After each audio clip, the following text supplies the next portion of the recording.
Bem, às vezes eu olho em volta e me pergunto, o que estávamos pensando? Ficamos por um longo tempo sem recursos, e quando eu digo sem recursos, eu quero dizer sem recursos. As pessoas nos disseram que éramos loucos por apostar tudo. Isso realmente vai funcionar? Penso que algumas das coisas mais bonitas podem surgir por meio de provocações e momentos difíceis. Eu havia sido médico por um longo período e tinha um paciente que veio me ver. E então me perguntaram, Dr. Hill, o que você pensa sobre os óleos essenciais? E eu cometi o erro de dizer uma vez. Eu acho que é uma das coisas mais loucas do que eu já ouvi falar. Ela me olhou bem dentro do olho e disse, estou muito desapontada em ouvir isso, porque eles fizeram por mim muito mais do que você ou qualquer um dos seus colegas já fez por mim. Aquilo me intrigou. E com o tempo eu fiquei mais intrigado e eu me envolvi com os óleos essenciais. E agora, nas últimas décadas, isso é tudo o que eu tenho focado, é tudo o que eu tenho feito. Eu me lembro quando eu entrei para o setor de óleos essenciais. Achei que fossem óleos de voodoo, achei que eram muito estranhos. Não demorou muito para eu começar a usar os óleos em meus filhos e fiquei surpresa com o que fui capaz de fazer. E como aquilo me fortaleceu como mãe para cuidar da saúde da minha família. Eu era bem cético. Os pais eram educadores, meu pai é professor de física. Então eu simplesmente não fui criado com nada. Além da medicina ocidental alopática, aprendi ao longo dos anos como eram eficazes e podem ser, especialmente se forem puros. Depois de trabalhar 10 anos no ramo de óleos essenciais, me vi saindo devido à minha integridade, porque eu sabia que os óleos essenciais tinham que ser puros. O desejo do meu coração era apenas voltar para casa e criar meus filhos. E não fiquei em casa por muito tempo, até que meu marido chegou em casa e me disse, tem algo mais que você deve fazer. E ao dizer aquilo para mim, na verdade eu fiquei com muita raiva dele, porque o meu coração dizia, quero ficar em casa com os meus filhos. E ele disse, querida, você não está ouvindo. Há algo que você deve fazer com Dave e Dr. Hills com esses olhos. E eu disse, o que você quer dizer com esses óleos? Experimentei todos esses óleos essenciais por aí. Não há nada que atenda os padrões de qualidade de que a nossa família precisa para usar em nossos cuidados de saúde. E ele sorriu para mim e disse, eu sei, você deveria encontrá-los. Pare de pensar com a cabeça e comece a pensar com o coração. E foi naquele momento que eu soube que tudo aconteceu. E tive uma grande visão sobre sair e encontrar os óleos essenciais mais puros e potentes do mundo. E ensinar mães como eu sobre como assumir seus cuidados com a saúde. Então foi naquele momento, antes que o medo assumisse, que eu peguei o telefone e liguei para o Dave. E a Emily, na época, me ligou e disse, e se pudéssemos sair e buscar os óleos essenciais mais puros do planeta e trazê-los para o mundo de uma forma convencional? E ele ficou muito emocionado. E o Dave não se emociona. E foi aquilo, bem ali. Aquele foi o princípio para mim. E eu meio que senti fortemente como, sim, vamos abrir uma empresa. Então desliguei o telefone com o Dave, peguei o telefone e liguei para o Dr. Hill. E ao ligar para ele, ainda me lembro que ele deu uma risadinha. E eu disse, doutor, isso não é engraçado, estou falando sério sobre isso. E se pudéssemos sair e encontrar esses olhos puros, como sempre quisemos fazer? E se pudéssemos ensinar as pessoas a realmente entender o poder por trás desses olhos? E ele disse, não, Emily, eu não estou rindo porque acho que a sua ideia é louca. Estou rindo porque eu estava apenas me preparando para ligar para você e fazer exatamente a mesma pergunta. Tudo começou com uma pequena reunião inicial em um restaurante italiano. Em um restaurante italiano, no canto mais distante, nos reunimos por 5 horas e meia. Até que finalmente nos chutaram para fora do restaurante porque não estávamos mais comprando comida. E começamos a sonhar. Nos encontrávamos em qualquer lugar que pudesse ter um espaço para nos reunir. Foram em lugares estranhos. E claro, o piso inferior da biblioteca de Oren foi um deles. Até ficarmos muito barulhentos. E eles finalmente nos chutaram para fora da biblioteca. Às vezes era no porão de nossas casas. Eu me lembro de não dizer aos meus filhos que eu estava desempregado e começando uma coisa nova. mas que o pai estava trabalhando em um projeto de porão. Ao fazer o plano de negócios, eu comecei a perceber que aquilo ia ser grande.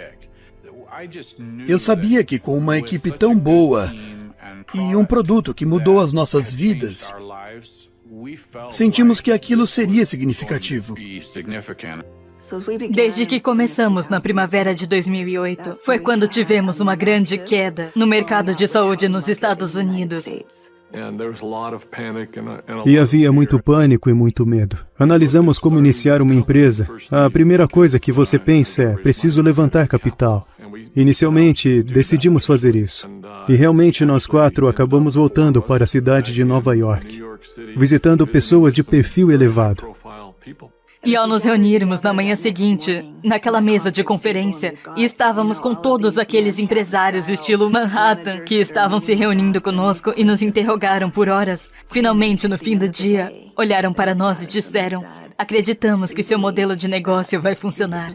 Acreditamos que vocês terão sucesso e queremos financiar o seu empreendimento. Vamos lhe dar $5 milhões. E todos nós estávamos nos sentindo extremamente exultantes. Eles estavam dispostos a financiar a empresa, mas é claro que estavam interessados em 51% do controle.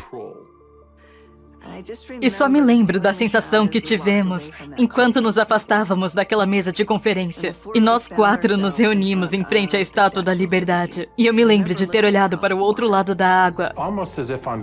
Quase como uma deixa, eu me lembro que nós apenas navegamos em silêncio. Enquanto olhávamos para a água, olhei para a Estátua da Liberdade e cheguei à conclusão de que estávamos fazendo aquilo para dar liberdade às pessoas. E se pegássemos o dinheiro deles, não poderíamos tornar as pessoas livres. E não poderíamos tornar o sonho que tínhamos em realidade, porque eles nunca nos permitiriam trazer a qualidade dos óleos essenciais que sabíamos que tínhamos que trazer. Porque eles procurariam uma estratégia de saída, procurariam um retorno do investimento deles. E aquilo não podia fazer parte da equação. Eu lembro de estar em pé ao lado do Dave Sterling. O Dave olhou para mim e então, meio que, de uma forma um tanto chocante, me perguntou: quanto dinheiro você tem, doutor? E eu disse: eu não sei. E ele disse: quanto você consegue juntar? E eu disse: eu não sei.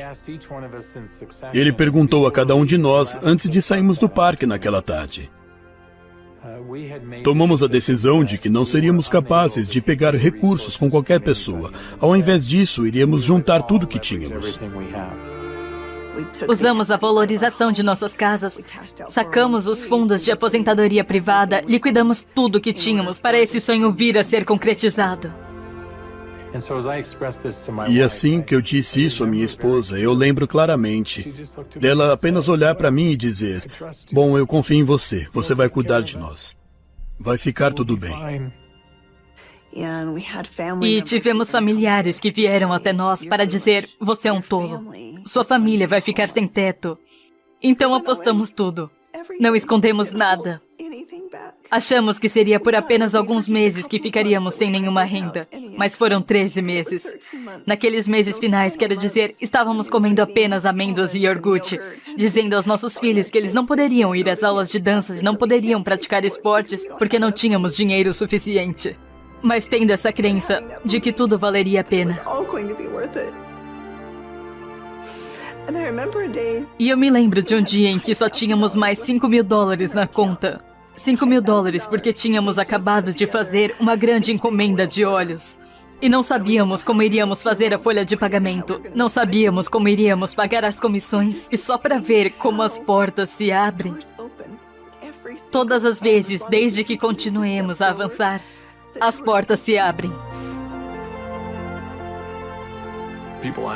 As pessoas nos perguntam às vezes: como é que conseguiram fazer o que fizeram? Mas todo mundo arregaçou as mangas e fizemos todos os trabalhos. E fizemos esse trabalho, mais esse e esse.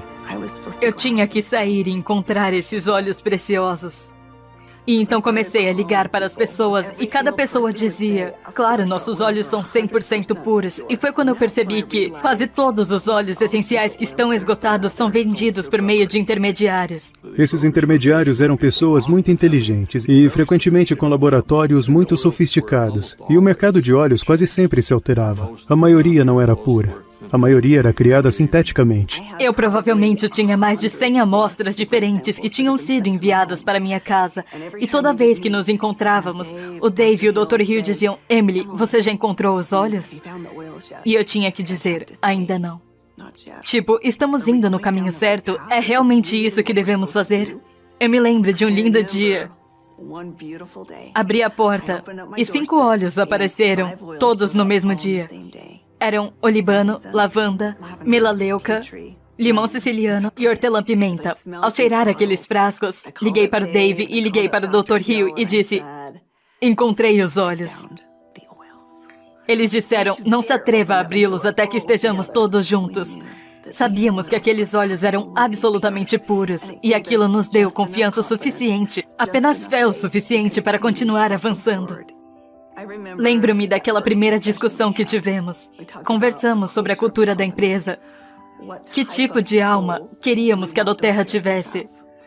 E percebemos que esses óleos funcionam por experiência. Percebemos que tinha que ser um modelo de pessoa para pessoa. Tínhamos que juntar as pessoas. Precisamos ter uma cultura de retribuir. Temos que ter uma cultura de cuidado. De braços dados com as pessoas que estão colocando as sementes no solo, que estão colhendo esses produtos, e garantir que suas necessidades sejam atendidas. Atualmente, quando olho para trás com a doTERRA, é algo avassalador para mim. Ver o impacto que ela trouxe para o mundo todo. Houve muito sacrifício, mas novamente aqueles foram dias nas quais olhamos hoje com muito orgulho. O sacrifício é uma peça muito importante. É muito importante no estabelecimento de um alicerce.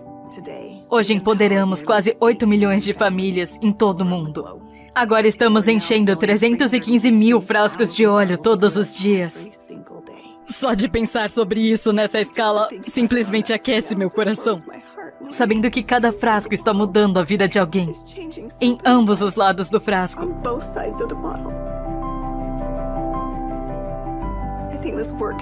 Acho que esse trabalho tem esse propósito, então como podemos parar? Temos mudado sozinhos a aceitação dos óleos essenciais na ciência e na medicina.